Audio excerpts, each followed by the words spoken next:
Welcome to Around the Big Ten. I'm Natalie Iacopetti. And I'm Lucy Rohden. Well, Natalie, I'm so happy to have you back, even though you chose against Notre Dame last week. Honestly, Lucy, I'm just glad I was wrong so Mary Kate would let me back on the show.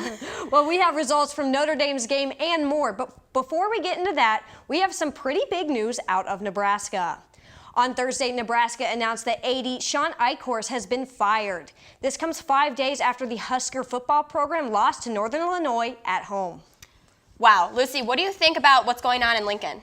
Oh, well, Lincoln's not looking too good right now. I mean, Nebraska fired Bo Pelini a couple years back, even though he was consistently getting wins.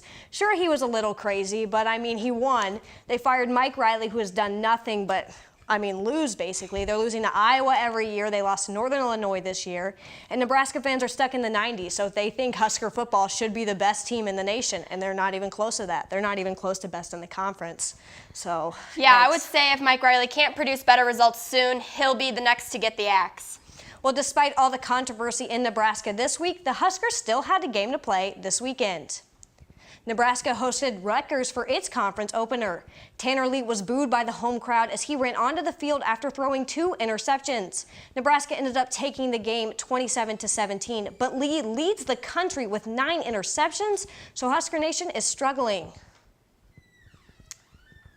Ohio State had trouble with UNLV taking the game 54-21. JT Barrett had 209 yards in only one half of the play, which moved him to second on the all-time passing yards list at Ohio State. And a new OSU record was set in the game as 7 different receivers caught touchdown passes. Purdue kept it close against Michigan, heading into halftime with a 3-point lead. But the Wolverines proved to be just too much as they came out with a 28-10 win. Unfortunately for Michigan, their quarterback Wilton Spieth went down in the first quarter with an injury. But Houston transfer John O'Korn came in and threw for 270 yards despite only completing 1 pass before this Saturday. Indiana took care of business with an easy 52-17 victory over Georgia Southern. Ja'Shawn Harris tied the Indiana season record with another punt return for a touchdown. This was his second of the season. Maryland, on the other hand, their perfect season ended Saturday as they fell to UCF 38-10. The Knights had over 400 yards of total offense. But the real issue for the Terps was quarterback Kasim Hill went down in the first quarter with an injury. Hill was brought in to replace starting quarterback Tyrell Pegram in their first game after he suffered a season-ending injury. And finally, the reason why I'm back anchoring tonight, Notre Dame got it done against Michigan State, bringing the 38-18 dub back to South Bend. MSU actually outgained the Irish, but 3 turnovers in the first half cost the Spartans the game. Well, Lucy, what do you think about how the Big Ten looked this weekend? I think although Purdue lost, they're looking good. I mean, this is the first time they've actually been able to compete with a team like Michigan, so future's looking good for the Boilermakers. But Michigan, on the other hand, they should not be struggling against Purdue. They should not be struggling against Cincinnati, and that's not going to fly when they take on Ohio State, Penn State, so they're going to have to pick up their game. And poor Maryland, I mean, they have had this is the 4th time in 6 years that they have started at least 3 quarterbacks in one season, and they'd be pretty good if it wasn't for the injury bug. So, unfortunately for Maryland, it's not looking good this year. Okay, well, hopefully Hill will be able to play again for the Terps this season. But let's take a look at the next week's games. Nebraska takes on Illinois on Friday night, and Maryland comes to Minnesota.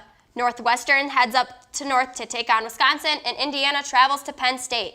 Ohio State will make their way to Piscataway, and of course, Iowa is on the road against Michigan State. Well, Natalie, not to put any pressure on you, but I went 3-0 last week in picks.